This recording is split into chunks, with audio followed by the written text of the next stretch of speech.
Welcome to Grandom Conversations, a podcast where the conversations are as grandom as the name suggests.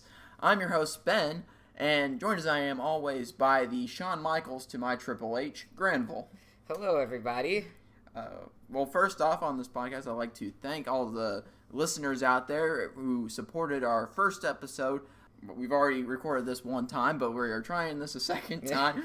But we had a great episode. but I would like to thank the 10 subscribers we now have on YouTube. I think we got over 50 views on the video. I believe 20 of those at least were the combined me and Granville looking to see how many. I'd say at least 40. Probably, yeah. So thank you all for listening. And thank you for the one person who gave us a new topic for this episode. And if you have any topics for next episode after listening to this show, please leave it in the comment section below, or you can email us at grandompod@gmail.com, or check the description for the proper email address. Every week we have two topics, one from Granville and one from me, and as I previously mentioned just a second ago, we take questions from, or discussion topics from the listening audience. We will touch on that later, but Granville, now is the time. What is your topic this week? Okay, so I had a horrible topic that we had in the last episode, right? But the blessing is that no one ever had to see that topic. So I have a new chance to start over, and I think this is an okay topic. It's not one of my best. It's not my best, because, we're only 2 episodes in, so we're starting off with high expectations here. I'd like to talk about the new TV subscription services where you can, like Hulu and Netflix, or whatever you'd like to call them, the streaming services. What is your opinion on this, Ben? Because my humble opinion is that it's great and all right now, but since everything's splitting off... Yes, that would be the first thing I would mention, is that it is the fact that a lot of people really converted to streaming services because, or from conventional cable as we knew it from the 80s on. They transitioned because it's like, oh, I can get all my stuff in one place. I can get everything, all the TV shows I want from Netflix, and it's cheap. Yeah, and it's cheap. But as time has gone on, and that's the problem. That was the problem that cable TV had originally. Was a lot of early cable TV channels were a lot more variety filled, like TBS, like the Turner Broadcasting System, TBS, TNN, like all of the... Why do I have to pay $30 to get this one package so I can get the one channel I want to watch? Well, yeah, no, it wasn't even that. It was that they were a lot broader in their categories, but as time went on and more cable channels were founded, there was a lot more specification in each channel. Like the first sports channels were like ESPN, or there was a different one that was called like the Sports Network or something. I don't remember the exact name of it, but those were just about sports in general.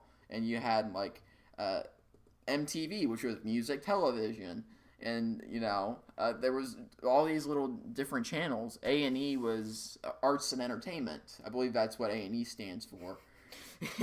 I think. Well, I don't know, but I know the general theming of the topic, because A&E branched off and they did the History Channel, the Discovery Channel.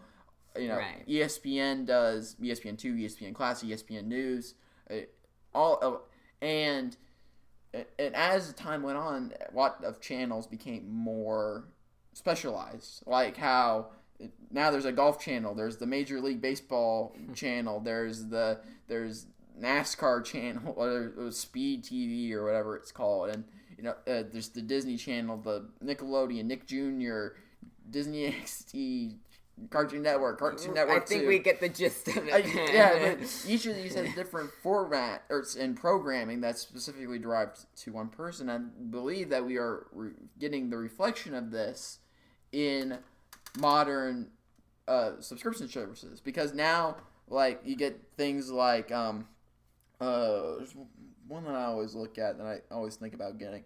There's like subscription services are offering bundles now where you can get, or you can pick and choose which subscriptions you get. Like if you wanted a horror movie specific one, or if you wanted anime or whatever you wanted, you can now go and get that specific one instead of Netflix or Hulu, where you can get the whole, a whole ranging options of what's going on. Well, it's becoming more and more complicated than it needs to be, and it's slowly branching out into more and more and more streaming services. And I mean, I'm not sure how much longer Netflix is going to be at the top. Netflix has such a stranglehold on it. I think they'll stay at the top for a while, especially for a couple more years. But I don't know if they can keep it. Well, the problem is that Netflix, and that's the thing that is going to help Netflix out, is that they have quality programming for everybody. There's not going to be a challenger like Crunchyroll or something, like an anime specific one that's going to be able to compete, or subscription wise. Well, the thing is that a lot of the big shows and movies that dominate Netflix and gives them so much revenue are leaving Netflix. Like The Office. The Office has done so much for Netflix just because people want to watch The Office, but it's leaving Netflix. Yeah, and that's because NBC, who owns the rights to The Office, wants to open their own streaming service. Yes, but at that point, the problem is we'll just get back to where we were before, where watch cable. Well, no, because it's this. Yes, everybody will go, and then when people get tired of cable, they'll go to antenna ears again. I watched the Game Theory episode on this, and they were like, "Oh my gosh, we're just gonna go back to cable." No, but the thing is that the big the networks, NBC, CBS, ABC, they're gonna launch their own streaming services for their content, right? And we're just gonna get back to I want to watch NBC, I'm gonna have to pay $2 or whatever to watch NBC programs instead of but Netflix and companies like that still will probably. I mean, it depends on if CBS and NBC, I think it's called Peacock, NBC's streaming service. If they want to focus on new shows that stream on there, the reason they're taking The Office off there is because they need something to draw people in. Right. If they want to focus on their past catalog, that could hurt Netflix a lot. If they choose to focus specifically on new shows, the new releases, that the new NBC shows are going to come out, the next episode of Brooklyn Nine-Nine is going to come out on NBC's streaming service instead. But even then, I don't think that they're going to. The problem is they're already have deals, and there's a lot of cable companies, or a lot of those networks have deals specifically set up already with Hulu, where a week after the episode airs on TV, they'll put it on Hulu, Mm-hmm. And so it would be hard for them to back out of those agreements. I mean, given whenever the contract for that ends, they can move over to their new platform. But I think that would really hurt the streaming industry as a whole, because I don't know if people are. I mean, the one. You can break in and talk whenever you want. You haven't allowed me to. Just start talking, Randall. Well, see, the thing that I just don't like about a lot of streaming services are how un-user-friendly it is. Prime Video, for instance. You don't know what you can actually watch and what you can't half of the time. They got the little Prime logo up in the corner, Granville. That's usually a good indicator. Not all the time. See, here's the thing. If you search for something and you're a Prime member or blah, blah, blah, it's going to show up, you're going to click on it, and then it's going to say you have to rent this. It's just so hard to find out what you want to actually use. And another thing is Disney Plus, right? I think it's a wonderful idea to have all the Disney shows and blah, blah, blah on one streaming service. but it's so screwed up right now. Everything is messed up. Well, yeah, I mean, as a fan of the DuckTales reboot, that it's all out of order, right? It is out of order. The first episode is like the third like the first couple episodes are all jumbled up. That's like the same thing with like so many other TV shows. Yeah. There's been a lot of also network issues with Disney Plus, or just random glitches where people can't use.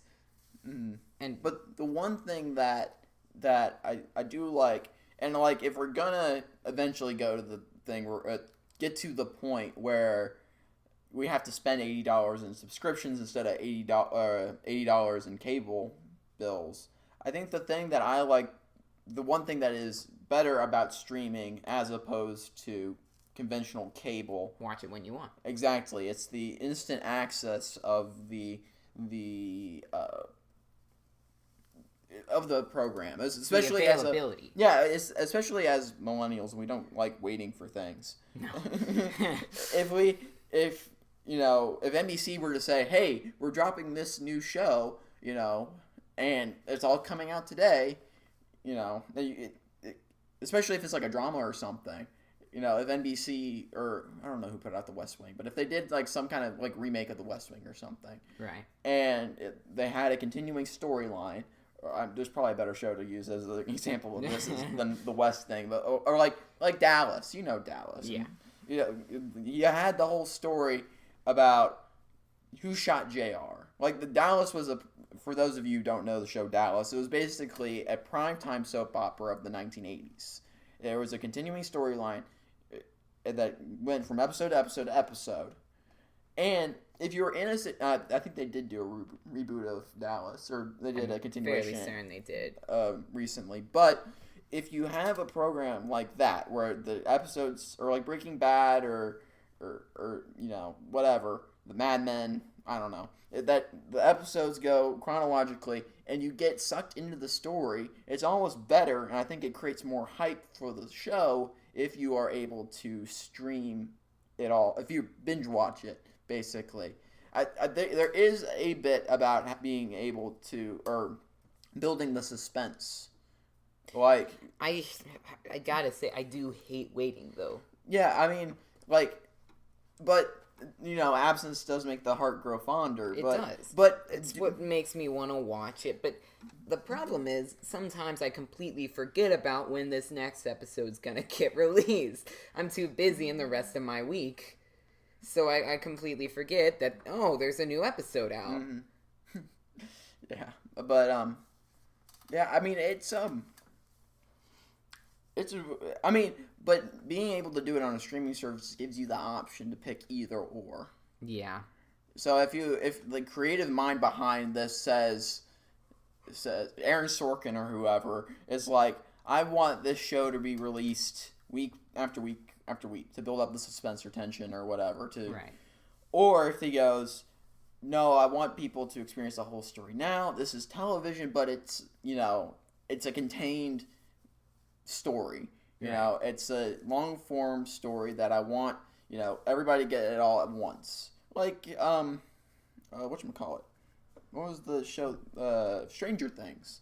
Everybody was obsessed with Stranger Things. And it was like the first show that really kind of, or in my opinion, or the first one I can really remember in my time, that really took advantage of we're dropping it all now, and everybody's going to watch it and binge watch it, and everybody's going to be freaking out at the end, be like, oh my gosh, did you see that? Did you see? No, I haven't seen it yet. Yeah, you need to go and watch it. It's all out right now. So, but I don't know. It's really interesting. I mean, where the media landscape is changing so much recently, especially with the invention of the internet. Like, it was so weird. Like, you get like, going back to Dallas for a second. So basically, I'm going to explain this to Grandom because I'm not sure how much he knows about this. So basically, there at the end, it's like season 2, or it doesn't matter what season. Basically, at the end of the season, J.R. Ewing, who is the main bad guy, he gets shot. Yeah, he gets shot. And you don't know who shot him. Yeah, you don't know. So you have to wait till the next episode and it's a reveal. No, because that was the season finale. So they had to wait a whole year. Yeah, so they waited a whole year, and literally people became obsessed. And this is in the mid '80s. Wasn't it a horrible reveal? Like, wasn't it a horrible idea of who actually shot him? I don't remember that. It was, I think, it panned to some girl. Yeah, it was his wife or something, or maybe his daughter-in-law. I don't remember. It was somebody related. It was somebody in the family. It was. I don't think it was a bad reveal, but having that time period, especially if you were to binge watch it, because I think one thing about binge watching is that it really creates an attachment to these characters. You've spent X amount of hours in 2 days, watching this show. You get to know the characters a little bit more. You feel more connected with these characters than you do week to week, because then you kind of forget about them and then be like, oh yeah, I gotta watch the show. But yeah, it's real interesting. I think we talked this topic out. Yeah, probably. So you want to move on to your topic? Yeah. Pause this for a second. Okay, so Granville, here's my topic for you today. So, have you ever heard of the Korean axe murder incident? I have not. Okay, so what happened? This is a really interesting story. So, you know the Korean War, right? Correct. And you know how Hawkeye Pierce and BJ Honeycutt and all of them were Radar. Yeah, and Colonel Charles Emerson Winchester and all of them. But so you know how the war ended, right? Yeah. So the war ended, but the war didn't end. If that makes sense. Yeah. The war ended, but there was a truce. But it's still continuing. They have not declared an official peace, because if they declared peace, then North Korea would basically be in power. Well, it would basically be a sign that South Korea is like, yeah, you all can do whatever you want up in North Korea. Right. But and you also know that the country is the Korea is separated by the DMZ, the demilitarized zone. Correct. Yeah. So one day in 1976, the U.S. is staring across at North Korea, and North Korea is staring back at the U.S., right? Yeah. So, one day, and I'll read this from Wikipedia, it says, in the Joint Security Area, which is an area that is controlled both by North Korea and South Korea, is basically where they do all the talks nowadays. Yeah. So, near the Bridge of No Return, a 100-foot poplar tree blocked the line of sight between a United Nations checkpoint and an observation post that was manned by, or no, it wasn't even an observation post. It was an observation post that the UN controlled, and a place that was, the command of the UN forces, and it was just an observation post. So there's a tree in the middle, so they can't see each other. But you just said the observation post was from the UN. Yeah, so there's two. It's the UN and the command UN. and the UN. Yes. Okay. So I believe that's what it says. Easier. So Command Post 3, which is the command post, or the main command post, situated next to the Bridge of No Return, was the northernmost UNC, or UN Security Council, or UN command post checkpoint. Speaking to the mic. Okay. So Command Post 3, which is situated next to the Bridge of No Return, which is like the basically the demarcation line between the two states, was the northernmost UN checkpoint, and only visible from from Outpost 5 during the winter months. During the summer months, only the top of the command post could be seen from the checkpoint, or from the outpost. Right. So one day, or one occasion before the incident, North Korean soldiers had held a group of UN troops at gunpoint, so the Joint Security Force Company Commander, Captain Arthur Boniface, was sent to force the Koreans to stand down and bring the Americans back to safety, which he did successfully. So this is Colonel Arthur Boniface. So what happened was, since they could only see the tree during certain months, since they can only siege the other post in certain months, right? They went out and tried to cut down the tree, right? So usually when you go and try to cut down a tree, it's pretty easy. It's a pretty easy job. You send some people out there with axes, and it's some people. you send a couple people out with axes. They start hacking at the base of the tree, and 5 people at the same time, all with axes. Yeah, just... I'm a lumberjack and I'm okay.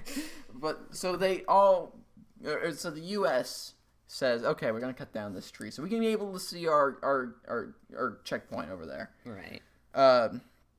So 5 Korean Service Corps personnel escorted by a UN escorted. Yeah, because this is still the DMZ. They were escorted by a UN security team consisting of Captain Arthur Boniface, who I previously mentioned, his South Korean ROK, the Republic of Korea, Army counterpart Captain Kim, and some other people, and 11 enlisted personnel who were both American and South Korean went to trim the tree. The captains did not wear any weapons. There were people toting weapons around because this is pretty much it's pretty much a war zone. So after the trimming began, the North Koreans were not real happy about them coming. They just took a couple pop shots over their heads. Well, it went a little bit worse than that. Threw a couple grenades. So it says, after trimming the tree began, about 15 North Korean soldiers appeared, commanded by Senior Lieutenant Pak Chul, whom the UNC soldiers had previously nicknamed Lieutenant Bulldog. So I can tell you a little bit about this guy's demeanor. Okay. Pak and his subordinates appeared to observe the trimming without concern for approximately 15 minutes. Well, may I just say, if his name is Lieutenant Bulldog, what if he just looks like a bulldog? What if he's a very ugly-looking man? Maybe he's not all that bad. Well, maybe, but... I mean, bulldogs can be very nice dogs. It says, until he abruptly told the UNC to cease the activity of cutting down the tree because... Quote, because Kim Il-sung, the first president of North Korea, personally planted it and nourished it, and it grew under his supervision. Or I guess it's grown. It did now. Huh? It did now. It was, Kim Il-sung was alive at this point, so it says it was growing under his supervision. Oh, okay. Captain Boniface ordered the detail to continue. Screw you, we're cutting this tree. We're gonna keep going. So, after being ignored by Captain Boniface, Pak sent a runner back across... A runner? Yeah, a runner. Oh, okay. Back across the bridge of no return. So back into... Get 5 squats, we're attacking. Yeah. Yeah, because within minutes, a North Korean guard truck crossed the bridge. No. And approximately 20 more North Korean guards embarked carrying crowbars and clubs. Pak again determined that the demanded that the tree trimming stop. Pak removed his watch, carefully wrapped it in a handkerchief. You cut this tree down, 3 more grow to take its place. Carefully wrapped it in a handkerchief and placed it in his pocket, and then shouted, "Kill the expletive here." Yeah. Using axes dropped by the tree trimmers, the Korean forces attacked 2 U.S. soldiers, Captain Boniface and a guy named Barrett. I'm not sure if I mentioned him before. I think it's a lieutenant.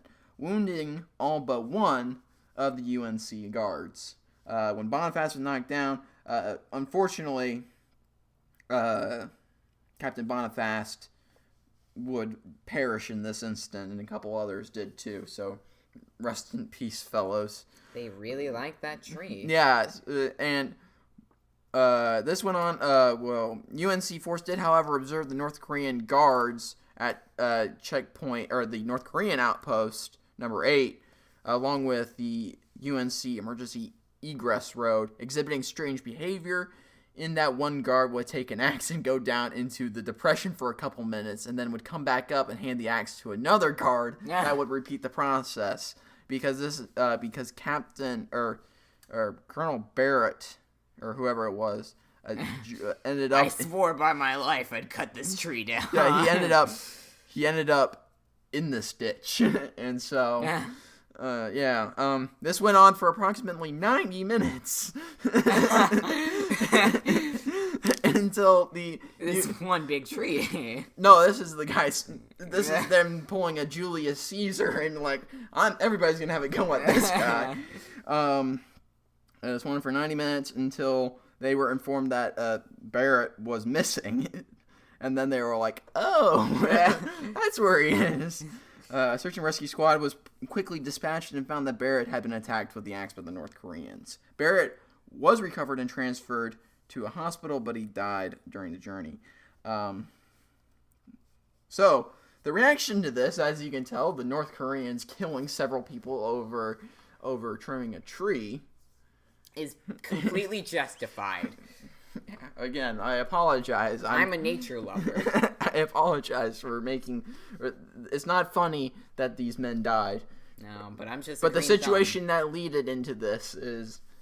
And the response also is going to be pretty interesting. They must be environmentalists. Yeah, the CIA considered the attack to be pre-planned by the North Korean government. Pre-planned? They knew they were going to cut down that tree. Yeah, they went to DEFCON 3. The colonel just looked out there and he was like, wait a second. They planned this, didn't they? Yeah. Kim Jong-il was in Sri Lanka. He was in the capital of Sri Lanka, Colombo, where he presented a prepared document describing the incident as an unprovoked attack on North Korean guards, led by American officers. And then introduced a resolution at this conference that he was at, asking that the conference condemn the activities of the U.S. during the day. Basically, we nearly started World War III because of chopping down a tree. And... Hey, at least we didn't take a wrong turn. And now we come to Operation Paul Bunyan. You're kidding. Within about a week later, in a response to this... I'm going to cut down that tree if it's the last thing I do. Pretty much. The UNC, the UN Security Council, determined that instead of trimming the branches that obscured visibility, they would cut down the tree. So they weren't cutting down the tree, they were just trimming the branches to make it so that they can actually see. So in order, they decided that we're just going to cut down this tree. You kill 2 people, we're going to get this tree cut down. You killed at least 2 people. The parameters of the operation were decided in the White House. So this has gone all the way to the top, where President Gerald Ford held a crisis talk. Ford and his advisors were concerned They're in the crisis room, and they're like, President, what do we do? And then the camera slowly pans, and he says, we're going to cut down that tree. And everyone in the room just gasps. We're going to cut down that tree.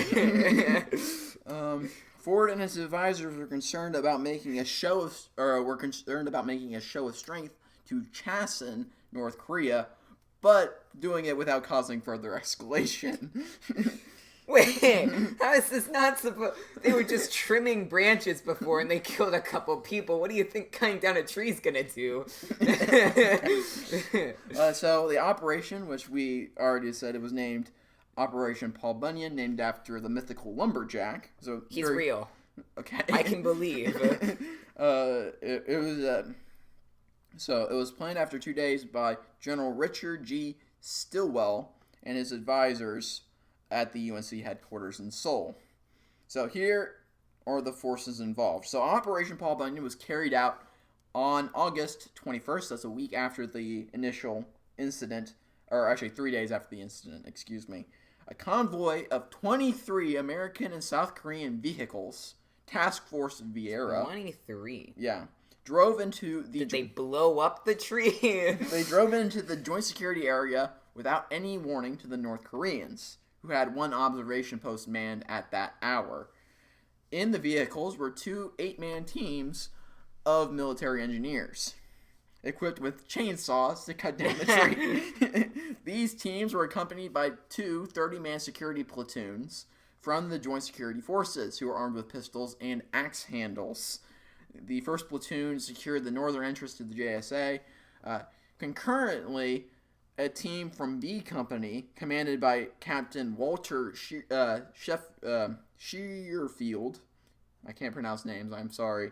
It was actually the second in command to the captain who died in the incident.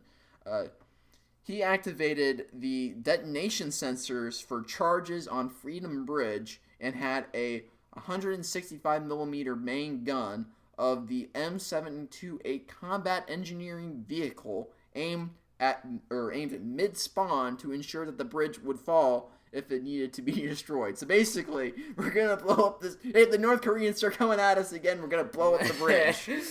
No tree, no bridge, no nothing. Nothing. In addition, there was a 64-man task force from the South Korean 1st Special Forces Brigade that accompanied them, armed with clubs, and who were trained in Taekwondo.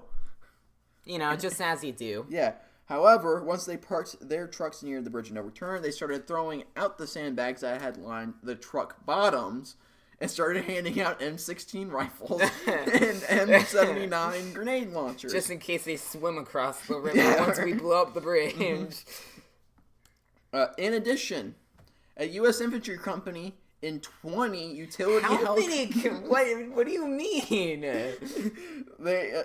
they bought the H-bomb for the Russians just in case they built a new bridge. They had 20 utility helicopters and 7 Cobra attack helicopters that were circling behind them. Behind those helicopters, there was a B-52 the Stratos Fortress that came in from Guam and was escorted by F-4 Phantoms from the Kusan Air Base. They weren't kidding when they said the president was like, cut down that tree. There was also an F-111 bombers were stationed nearby, and F-4C and D Phantoms. Petty. Yeah, the aircraft carrier USS Midway task force had also been moved to a station just offshore. Near the edge of the DMZ, many more heavily armed U.S. and South Korean infantry, artillery, and missile or armor were also there.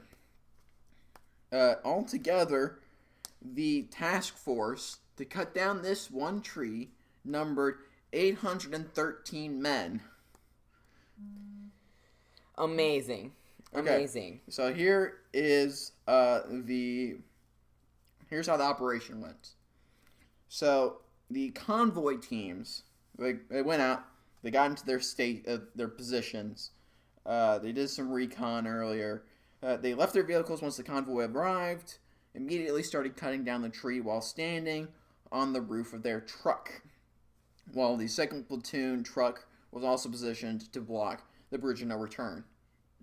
So there's a couple bridges. There's the Peace Bridge, which is going to get blown up if something happens, and there's the bridge of no return that's going to get blown up if something happens.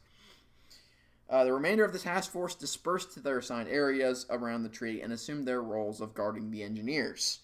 North Korea quickly responded with 150 to 200 troops. Oh my gosh! Armed with machine guns and assault rifles. Bring in the atomic bomb, baby. I didn't have that yet, unfortunately. The North Korean troops arrived mostly in buses, but did not leave them at first, watching the events unfold. Upon seeing their arrival, Lieutenant Colonel Vieira, who is the guy they named the mission after, I assume, relayed a radio communication, whereupon the helicopters and the Air Force jets became visible on the horizon. Nope, we're turning around. Go back. At Yokota Air Base in Japan, the base was on alert. The flight runway was nose to tail with dozens of C-130s ready to provide backup. The North Koreans quickly got out of their buses and began setting up 2-man machine gun positions, where they watched in silence as the tree was felled in 42 minutes, which was 3 minutes. It took 42 minutes. It was a big tree, I guess. We needed Paul Bunyan for that mission. Yeah. The tree stump, which was about 6 meters or 20 feet tall. You're kidding. Oh. I thought you were going to say the width of the tree stump. No, it's tall. Because they're on top of these buses, or these trucks when they're cutting this. It was deliberately left there to remind them. Yeah. Don't mess with us. Yeah. We'll cut down your trees. 5 minutes into the operation, the UNC notified their North Korean counterparts that the Joint Security Area, or at the Joint Security Area, that the UN Work Party had entered the JSA in order to peacefully finish the work left unfinished on August 18th. The attempt at intimidation was apparently successful, according to an intelligence analyst monitoring the North Korean radio network. It blew their blank minds, is the way that this analyst reported it. So, moral of the story is, don't mess with America. They'll cut down all of your trees and make you watch. We will send the entire United States military to cut down your trees. I changed my mind. We won that war. We won the war of Johnson's tree. But rest in peace to the two Americans who perished in the incident. Sacrifices need to be made for the tree. I cut that. I didn't cut the Hitler thing last time. You expect. Yeah, that's true. Okay.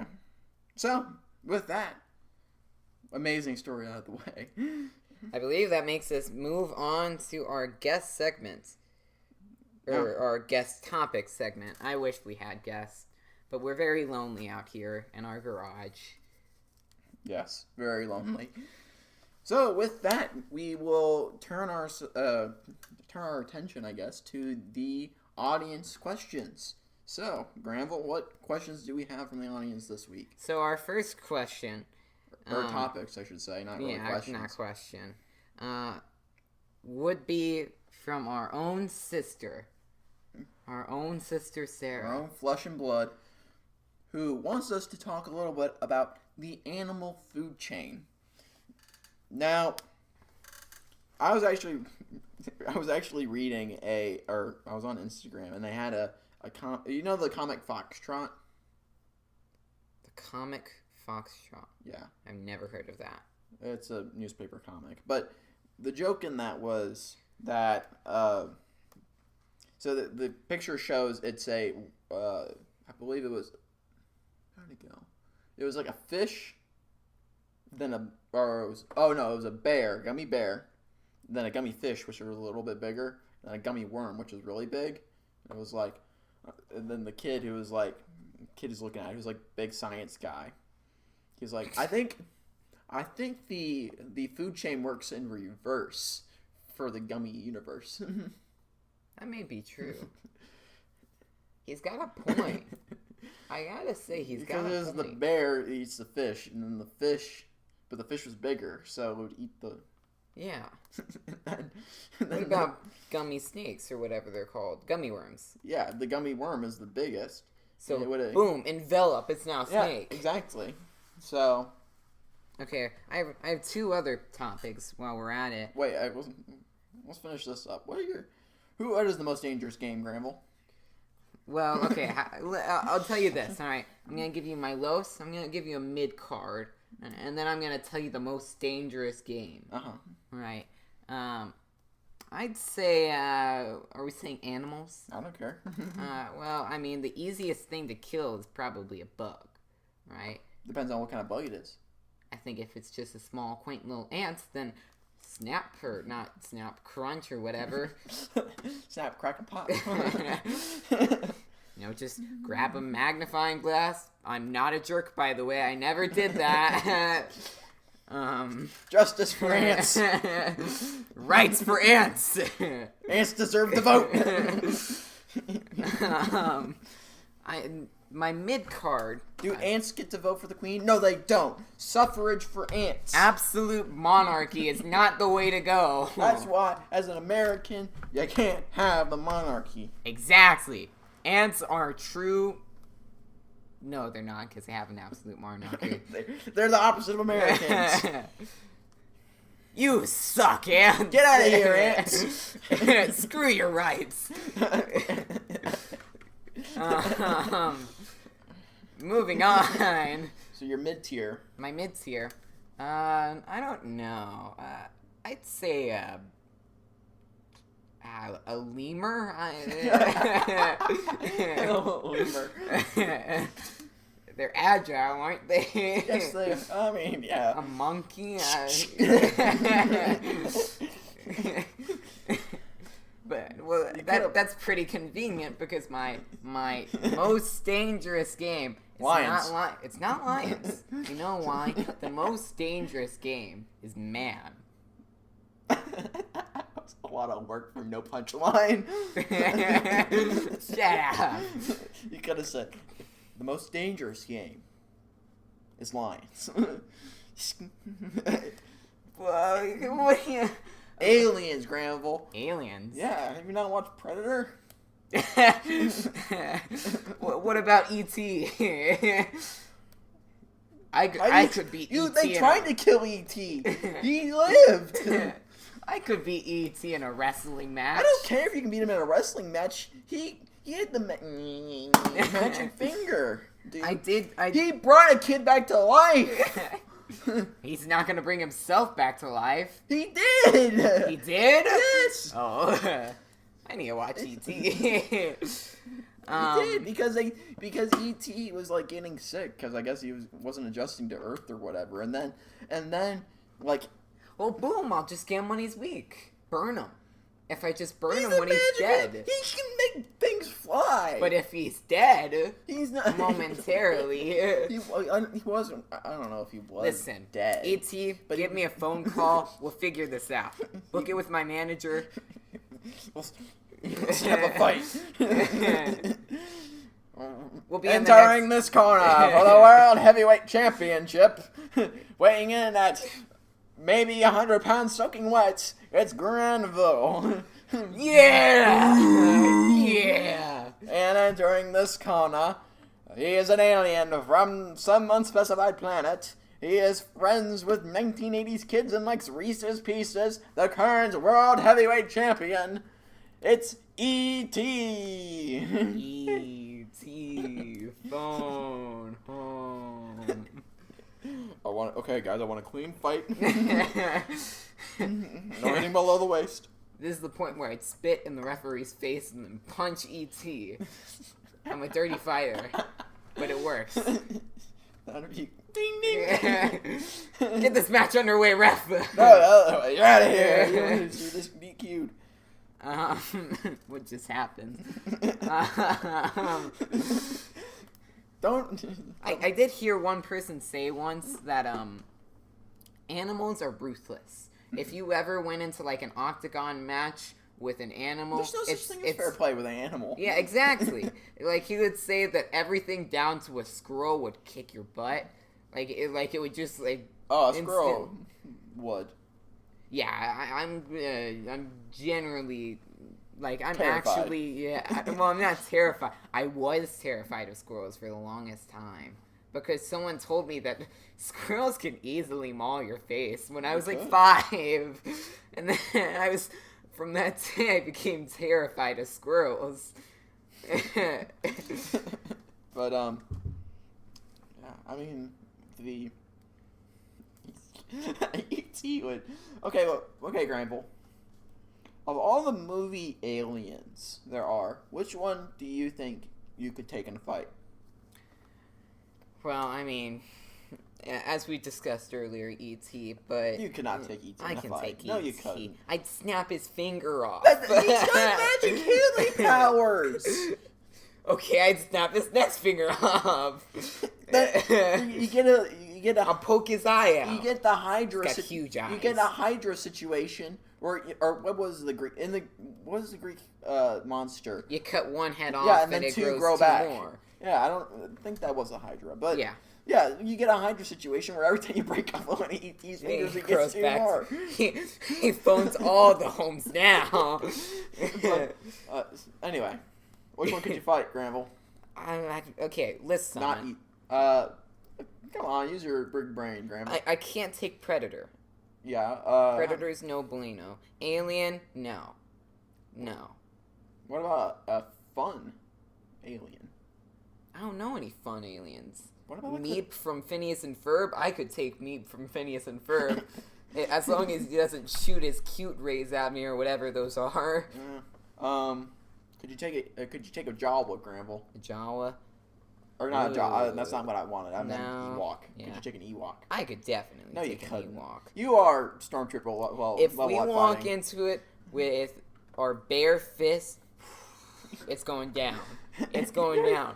They don't got claws. They got grubby little Granville, fingers. So did the Stormtroopers. The Stormtroopers came in with guns and lost. Well, it's because they're idiots. Have you seen any stormtroopers? They're the best soldiers in the galactic.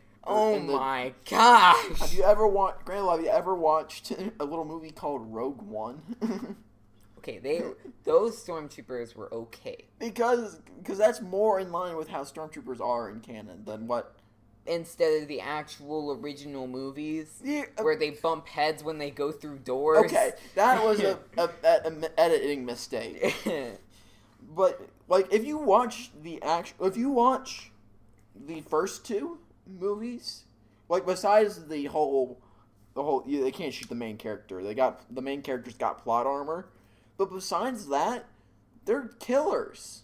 Them stormtroopers. If you're a nameless grunt in the rebellion, you're screwed when you come to fighting a stormtrooper. So you're telling me that the most deadly force You're not Luke in the whole Skywalker. galactic area, or whatever you want to call it, is Empire is the word you were looking for. No, not empire. Or the whole galaxy. The whole galaxy, is Ewoks. No, Could they single-handedly take out all of the Jedi? Because the clone troopers took out all George of the Jedi. Lucas went and was stupid in Episode 6. That's the first movie where he went stupid. Well, I mean, yeah. But no, because it's because they had plot armor. Because you know why the Ewoks had plot armor? Because they wanted to make them toys. That's the whole reason they added the Ewoks. They had the plot armor. They're cute and a little cuddly, but they'll kill you. They had the plot armor, and if they didn't have a plot armor, then I would kill them. Put me you had in a gun. Ewoks. Hit my manager up. We'll see how things go. You're dirty, right? I know you're a dirty fighter, but I can take you because I can stoop lower than you, Ewoks. Of course, Granville would stoop lower than an Ewok.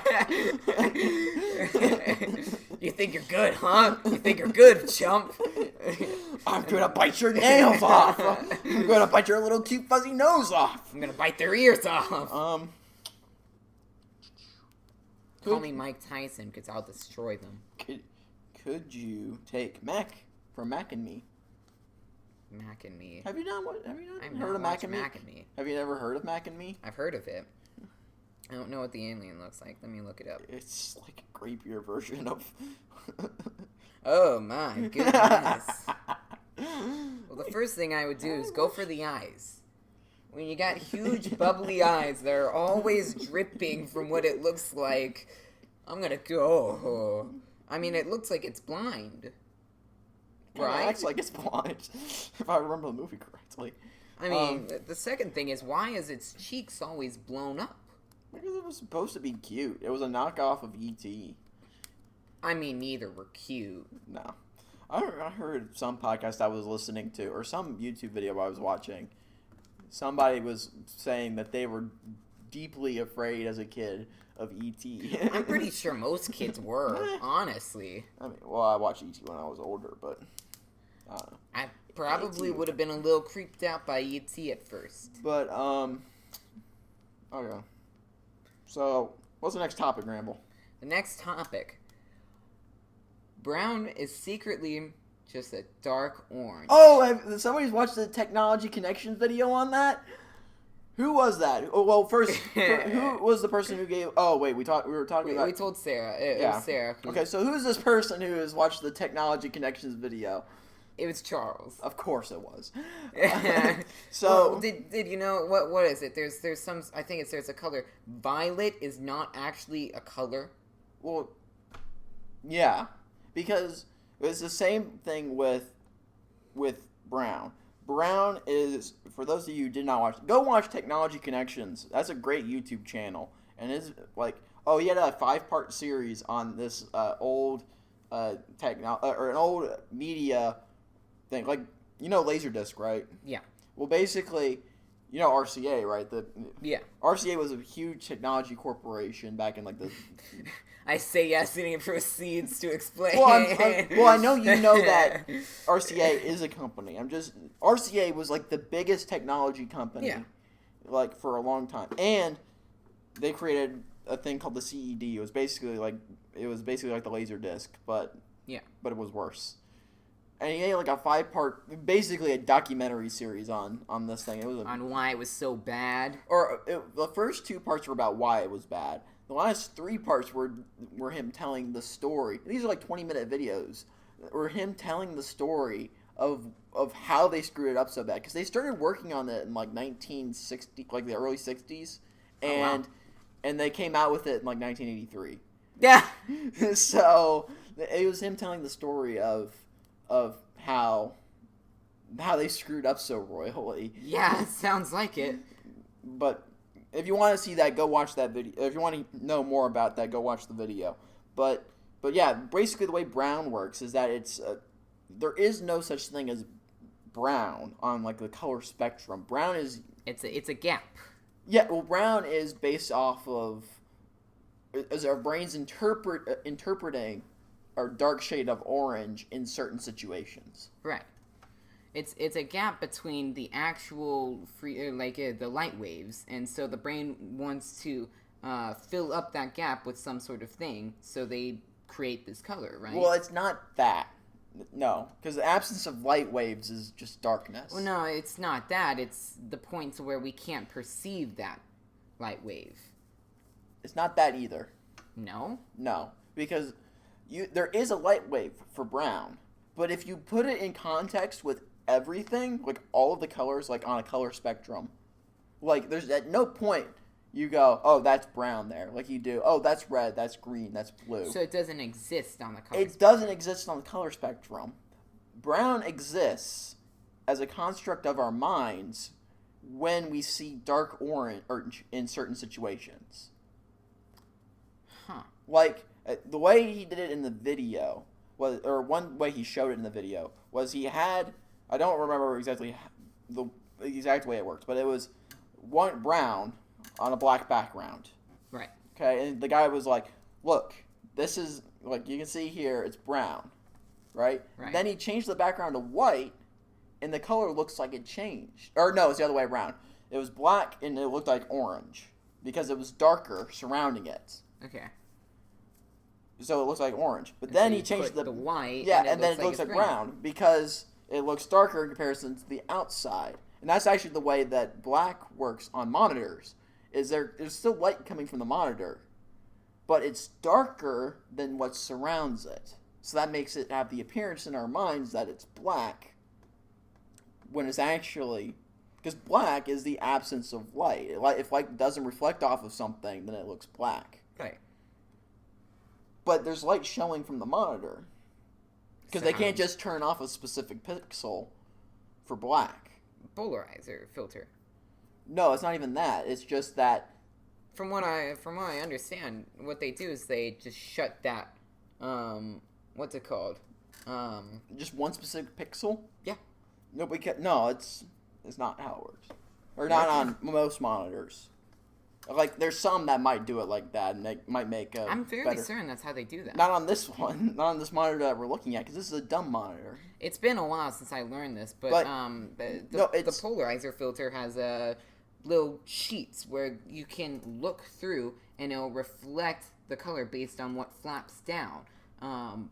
No, that's not how this one works, because this is an old monitor. Like, if you go to a tube TV, they still shoot the laser out. Well, it's a little bit different with a tube TV, because they can say, don't do a thing here. Yeah. But with this, they're always all the pixels are gonna be lit at all times. But the problem is that the pixels around it are lighter, and it makes it appear darker. Okay. So to the point where it looks black. Well, there's no true black dye, when it comes to cotton. It's either really, really, really dark red or really, really, really dark blue. Yeah, because you can't. Yeah, for you the same can't reason. have the absence of dye is just no dye. Yeah, yeah. Yeah, because you can make it so it doesn't completely, or you can. There's like substances that are like the mattest black that you can get, where it like sucks up the all the light around it just sucks into it. Yeah, where it doesn't reflect any back to our eyes, but yeah. So, thanks Charles for reminding me of that video. And there's the whole black hole. Yeah, because the black hole was black because it's sucking in all the light rays. So there's literally the absence of light. So that is the absolute definition of exactly. And because we have a photo of it now. Well, we don't have the photo of it you can't because see we have the photo of the surroundings of it. But may I just say that the person who made that photo went to the University of Michigan. Go Blue! No. That was Ben torturing me. I will grab that and do it back. Alright, so thank you, Charles, for reminding me of that video, like I said before. We had one more suggestion before we go to our MVQ. Well, we can't decide the MVQ yet. Okay. Flying pickled artichokes. And who sent this brilliant topic? This would be by Ryan. Oh, I'm surprised that he came up with such a weird topic. Yeah. Thank you, Ryan. I was assuming if it came from Ryan, it would be about quantum physics or... blah, or religion. Or whatever. But thank you, Ryan. So this is flying pickled artichokes. Is that... It is. Well, I personally would not like to step outside and instead of seeing birds, I see pickled artichokes. Look at me. Look at me, Morty. I turned myself into a flying artichoke. I'm flying artichoke Rick.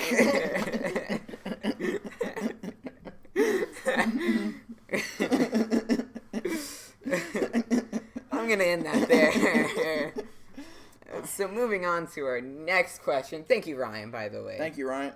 And this one is coming from our YouTube channel, so we will talk about them, so please post it down in the comments. Ultimate respect to someone who gave us this on the YouTube channel. Literally gave it to us because people only really listened to it on the first day. But first day, this is the first official question that we didn't beg for.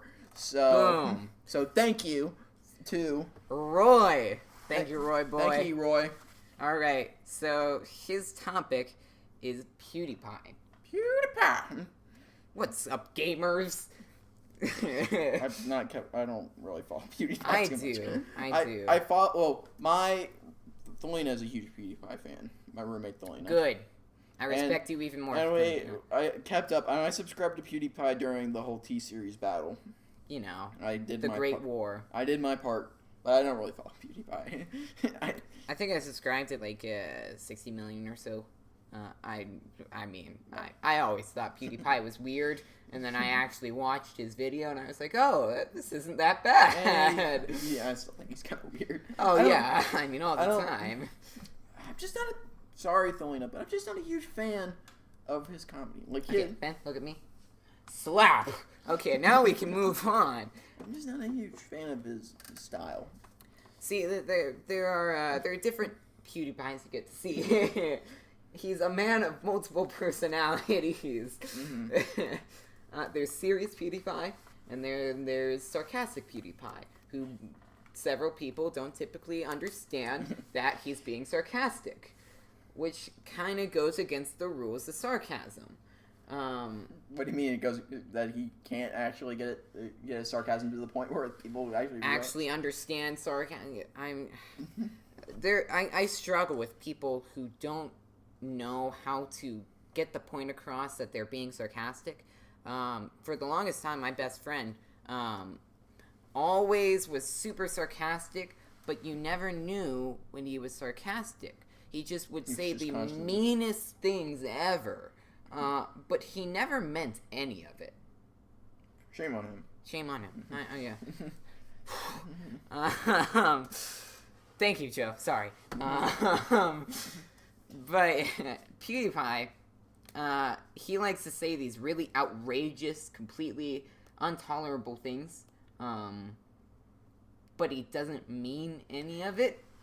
Say that. But here's the thing. But he that does say a lot of the time afterwards that he's being completely sarcastic. But that is the argument. Well, I don't 100% agree with it. I'm not a person. I believe that some of the witch hunts against PewDiePie were uncalled for. But you can also make the argument that if you say something that people find controversial, the first thing you'll say is, I didn't mean that. You know? And don't get me wrong, I don't think it's the wisest decision to say all these really controversial things just for the heck of saying these really controversial things. And I don't think he's the saying Logan it... Paul strategy. Yeah. More attention!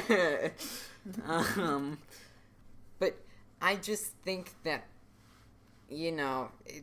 he doesn't deserve a lot of the hate he gets, but he could be more careful about it.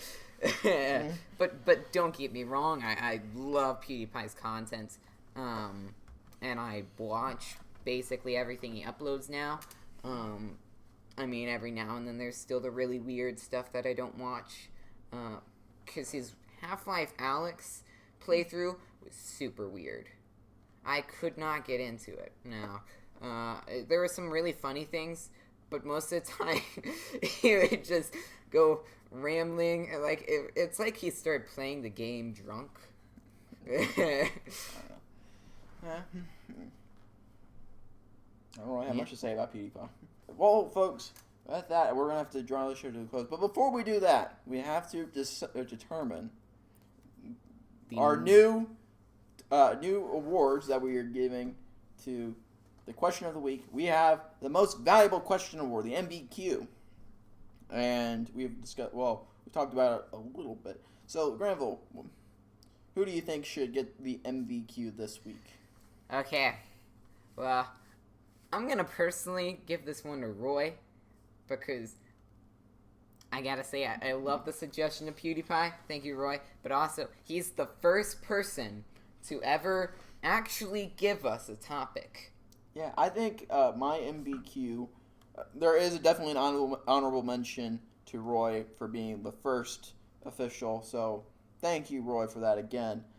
But I think my MVQ this week will have to go to Sarah's. Food chain? Yeah, because I got us into, like, because we would have, how would we have gotten to the point about arguing what alien species we could have taken in a fight?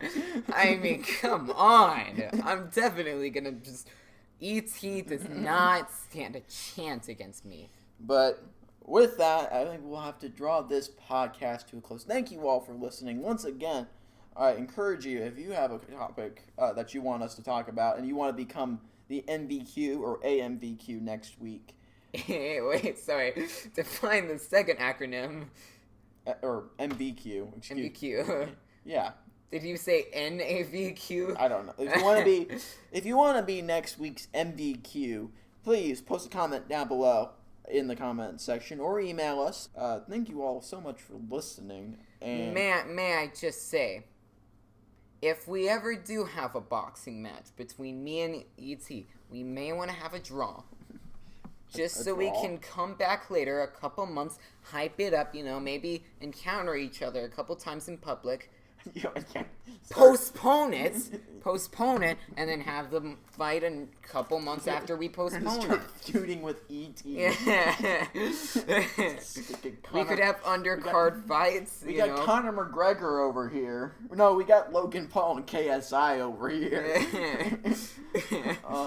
But yeah, I guess with that weird segue there, we will bring it to an end. Thank you so much for listening. That's a wrap. That's a wrap.